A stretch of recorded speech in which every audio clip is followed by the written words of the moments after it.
Assalamualaikum warahmatullahi wabarakatuh. Mohon izin, perkenalkan saya Adit Kurniadi, perwakilan dari kelompok 5 untuk membahas materi tentang CSS. Jadi mohon izin untuk memperkenalkan anggota kerja saya. Yang pertama Abdillah Makarim, yang kedua saya Adit Kurniadi, yang ketiga Aninda Andalusia, yang keempat Hafid Abdurrahman, dan yang kelima Sri Lestari. Kemudian kita akan masuk ke materi. Jadi yang pertama kita akan membahas apa itu CSS. Jadi CSS adalah singkatan dari Cascading Style Sheet, yaitu bahasa pemrograman yang digunakan untuk mengatur tampilan dan format halaman web. Kemudian kita akan mengetahui apa sih fungsi CSS. Jadi, secara garis besarnya, CSS ini mempunyai fungsi untuk memungkinkan pengembang web untuk mengontrol warna, tata letak, jenis, huruf, dan berbagai aspek lain dari tampilan halaman web secara terpisah dari struktur kontennya. Dengan demikian, CSS memisahkan desain dari isi, memungkinkan tampilan yang konsisten dan fleksibel di seluruh situs web.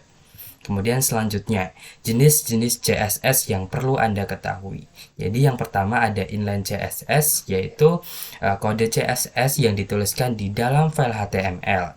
Jenis CSS ini hanya mempengaruhi satu baris kode HTML. Inline CSS tidak bisa diaplikasikan ke semua halaman website sekaligus. Namun jenis CSS ini dapat digunakan ketika Anda ingin membuat elemen HTML dengan format khusus di sebuah halaman. Kemudian yang kedua ada internal CSS. Internal CSS adalah cara untuk mengubah desain suatu halaman web dengan memasukkan kode CSS langsung pada dokumen HTML. Untuk menggunakannya, kamu harus teman-teman bisa menuliskan kode ini dalam tag head pada dokumen HTML. Kemudian selanjutnya ada external CSS. Jadi external CSS yaitu kode CSS yang diletakkan di luar dokumen HTML sebagai file CSS.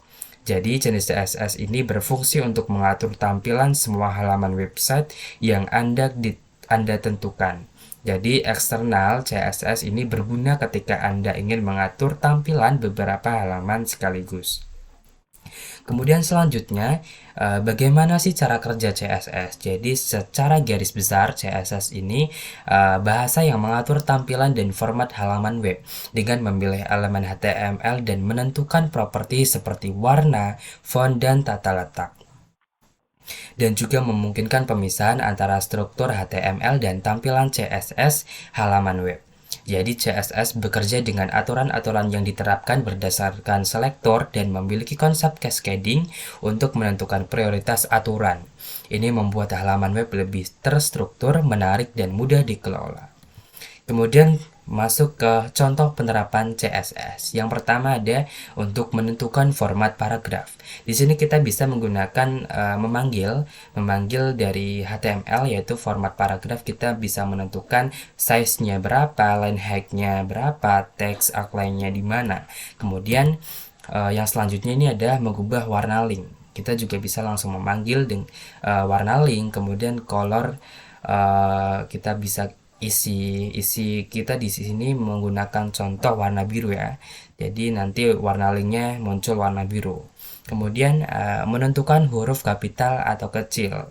Jadi di sini kita bisa menentukan huruf kapital, kita panggil terlebih dahulu, kemudian kita menggunakan text transform dengan value uppercase. Kemudian yang huruf kecil juga sama, tapi untuk value-nya lowercase. Kemudian yang selanjutnya ada membuat kotak teks. Kita yang pertama memanggil kotak teks terlebih dahulu, kemudian kita bordernya berapa, kita atur paddingnya berapa, width dan height atau lain-lainnya.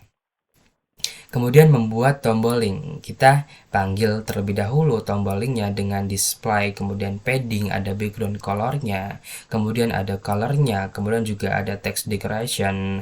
Kita bisa tambah border radius ataupun cursor. Jadi teman-teman bisa memang apa ya, mengasih terserah kalian lah, intinya seperti itu. Kemudian yang selanjutnya ini ada meng-highlight baris dalam tabel. Kita bisa meng-highlight baris dalam tabel dengan cara memanggil terlebih dahulu dengan kemudian kita isi background color, kita kasih di sini colornya. Kemudian membuat background halaman, warna ataupun gambar. Kita isi di body, kemudian kita kasih background color. Background color ini warna latar belakang. Kemudian jika memang mau dikasih background image, kita bisa masukkan gambarnya di sini. Kemudian ada background repeat, kemudian ada background size. Kemudian membuat layout halaman kita di sini. Yang pertama ada header, kita kasih background, color, padding, text align. Kemudian ada navigasi, kita bisa main di navigasi untuk mempercantik halaman seperti itu. Baik, saya akan memberikan contoh penerapan CSS pada project mini yang saya kerjakan dengan teman-teman. Jadi yang pertama saya akan membuka kode di Visual Studio Code. Jadi di sini kita membuat HTML-nya terlebih dahulu, file HTML. Di sini kita juga membuat style CSS-nya. Ini sama seperti yang tadi saya sudah tampilkan di contoh ya teman-teman. Jadi untuk menghubungkannya kita bisa menggunakan ini. Ya, memang menggunakan ini ya teman-teman. Jadi link, rel style sheet, kemudian have style CSS ini jadi harus sama dengan file CSS-nya. Nah, untuk hasilnya kurang lebih seperti ini ya. Jadi seperti tadi untuk warna teksnya itu ada warna biru. Kemudian di sini ada teks kotak teks maksud saya. Kemudian di sini ada data tabel juga. Oke, kurang lebih seperti ini untuk hasil penerapan dari CSS. Oke, jadi apa yang Anda dapatkan dari pembelajaran hari ini? Tentunya sangat menarik ya. Saya jadi mengetahui pengetahuan tentang pengertian CSS, jenis CSS, cara kerja CSS, dan fungsi CSS. Kemudian apa sih yang ingin Anda ketahui lebih lanjut tentang CSS? Jadi kelompok kami ingin mengetahui apakah CSS ini hanya dapat digunakan dengan HTML biasa atau bisa dikombinasikan dengan bahasa pemrograman yang lainnya. Baik, untuk pertemuan kali ini tentang pembahasan materi CSS cukup sampai di sini.